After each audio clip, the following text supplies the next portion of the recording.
Like other powers at the turn of the century, the Romanian General Staff wrote plans in case of conflict with her neighbors. In 1914, with the outbreak of hostilities in Europe, Romania was surrounded by countries that could potentially be hostile to her independence. Despite Imperial Russia having fostered, guarded, and later helped establish the modern Romanian state, Romania was aware and had endured Imperial Russia's exploitation. Bulgaria and Romania had been participants racing for Balkan hegemony in the Second Balkan War.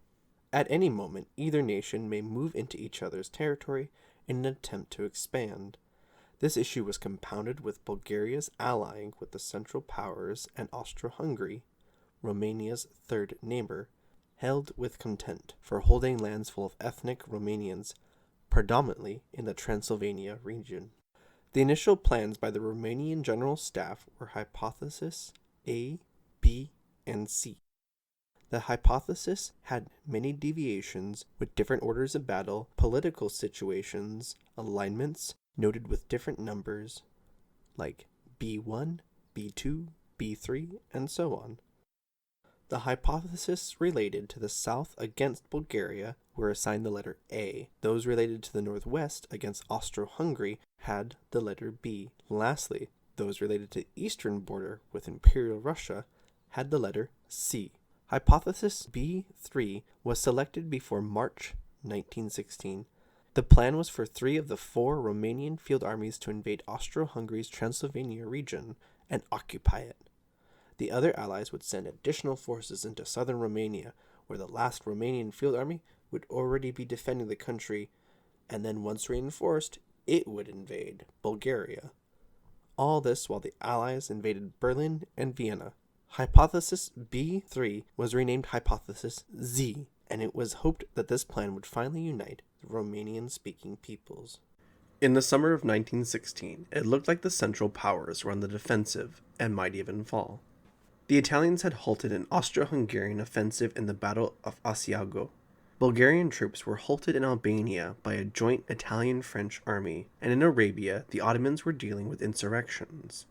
The British Somme offensive was slowly pushing back the Germans in the west, but closer to Romania, the Central Powers' lines across Eastern Europe were rapidly crumbling under the Russian Brusilov offensive. Despite Romania's neighbor Serbia being crushed the previous year, and 2 Central Powers on her border, the Entente powers were able to offer a deal Romania couldn't resist. Despite the British military mission advisor, Christopher Thompson, being sent to report on Romania's military capabilities, coming back negative, the politicians went full steam ahead.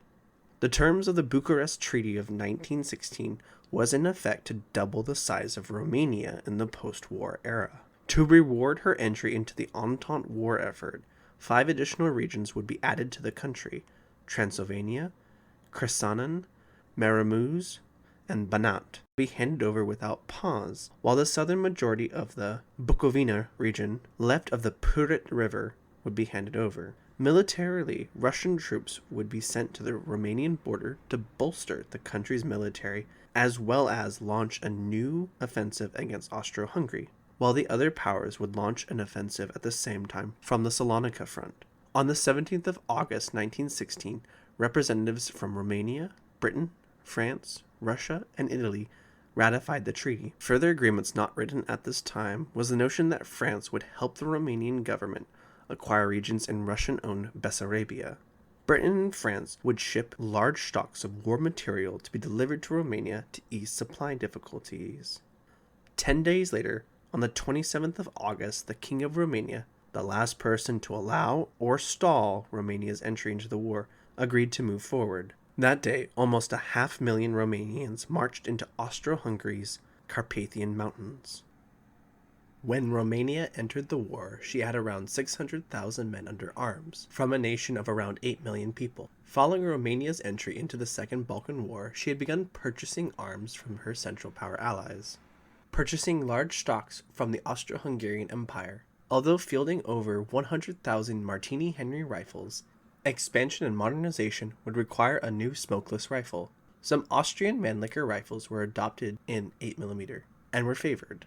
But the more cost-effective 6.5mm round was adopted in 1892, leading to the Romanian 1893 Mannlicher rifle being officially adopted to service. While ammunition production would be handled in Romania, the rifles would be produced in Austro-Hungary and imported into Romania. Plans to build a rifle factory in Romania were laid down in 1914, and one of the primary investors of this new company would in fact be the Romanian Prime Minister Ion Brătianu. On Romania's entry into the war, only 200,000 rifles had been produced and imported, and less than 200 million bullets were on the official army rolls of stock, while Austro-Hungary in 1914 had millions of rifles, estimating at around 3.5 million. As for heavy machine guns, Romania also wished to adopt the Austro-Hungarian Schwarzlaws. I can't find any evidence that this ever happened, but on the entry of Romania into the Great War, they fielded various Schwarzlaws, Vickers, Hotchkiss, Maxim, and Colt machine guns, and Colt heavy machine guns. In 1914, when the Belgian forts fell to the Central Powers, Romania decided to take her fort artillery guns and instead make field artillery units with the pieces. While heavy artillery and howitzers came from the German Krupp works, the light and fast-firing artillery pieces came from France. In 1916, Romania had approximately just over 500,000 shells.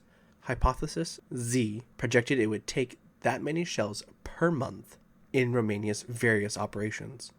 It also deemed that Romania could only build another 400,000, as Austro-Hungary had been their artillery shell ingredients exporter. France had volunteered to send Romania 400,000 shells per month.